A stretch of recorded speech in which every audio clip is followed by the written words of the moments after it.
Bonjour à tous et bienvenue dans l'émission qui répond à vos questions relatives à l'immobilier, la réponse de Riri. Aujourd'hui, on va répondre à une question de Jean-Jacques. Jean-Jacques qui nous pose une question sur son manque de résultats. Avant de répondre à la question de Jean-Jacques, je voulais vous souhaiter une bonne année, mes meilleurs vœux pour cette année 2021. On répond donc à la question de Jean-Jacques aujourd'hui. Jean-Jacques qui nous pose cette question, ou plutôt qui nous fait cette remontée d'informations de terrain. Il nous dit qu'il applique tout ce qu'il a appris en formation, qu'il essaie de mettre tout en place, et qu'il a vraiment mis un organigramme carré pour bien vérifier tout ça. Et il est très déçu de ses performances et de ses résultats. Merci Jean-Jacques pour ta remontée, merci Jean-Jacques pour ta question. On va essayer d'y répondre ensemble. Avant d'y répondre, je vous invite à vous abonner à ma chaîne YouTube podcast, ma nouvelle chaîne YouTube podcast, et bien sûr à cliquer sur la petite cloche. Vous pouvez aussi vous abonner à ma chaîne YouTube vidéo ou sur Spotify, il y a tous les éléments dans la description. Alors Jean-Jacques, je vais répondre à ta question et je vais déjà faire un petit propos sur deux éléments. C'est très très bien d'appliquer les méthodologies, les stratégies que tu as appris, qu'on t'a inculquées. C'est très bien de s'inspirer, mais il ne faut pas que ce soit au détriment de ton authenticité. Alors l'authenticité déjà, c'est un élément, un facteur clé dans la réussite dans le métier. C'est-à-dire qu'en fait, si on applique tous les éléments comme je pourrais comparer ça à un petit robot, on enlève un petit peu son côté humain. Et l'humain, dans le métier, est très très très important. Donc déjà, prendre garde à ne pas perdre ton authenticité, c'est peut-être ça qui fera la majeure partie de tes résultats. Alors l'autre élément dont je voulais parler aujourd'hui et qui me tient à cœur aussi, c'est la créativité.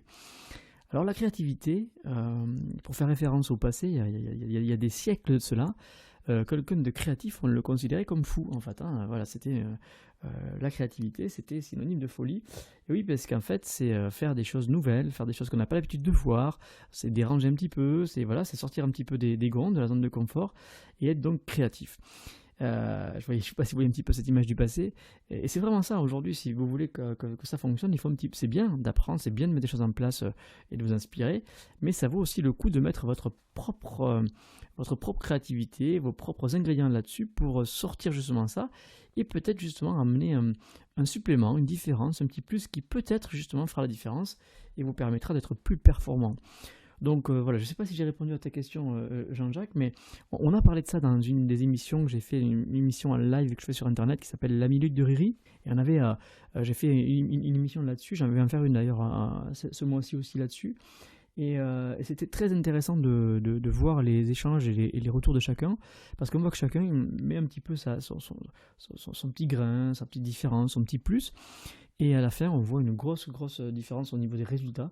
Donc, là, que j'ai été invité finalement si c'est le cas, je ne sais pas si ça répond à ta question, je ne sais pas si tu es dans ce cas-là, mais si effectivement tu appliques toutes les méthodes et qu'il manque encore un petit truc, peut-être ton authenticité, ce côté humain et peut-être un petit peu de créativité, justement, peuvent t'aider peut-être à y arriver. Tu nous diras d'ailleurs dans les commentaires sur radiotransac.fr si ça répond à ce que tu cherchais. Voilà, donc je vous rappelle justement comment poser vos questions sur radiotransac.fr. Il suffit d'aller sur radio-transac.fr, tiré du numéro 6. Vous allez donc dans Dédicace audio et vous posez votre question et j'y réponds tous les jeudis de 15h à 16h sur La Réponse de Riri, l'émission qui répond à vos questions relatives à l'immobilier. Voilà, donc je vais vous laisser en compagnie de la première pause musicale de la journée et je vous retrouve juste après. La réponse de Riri, le jeudi de 15h à 16h sur radiotransac.fr, on répond à vos questions.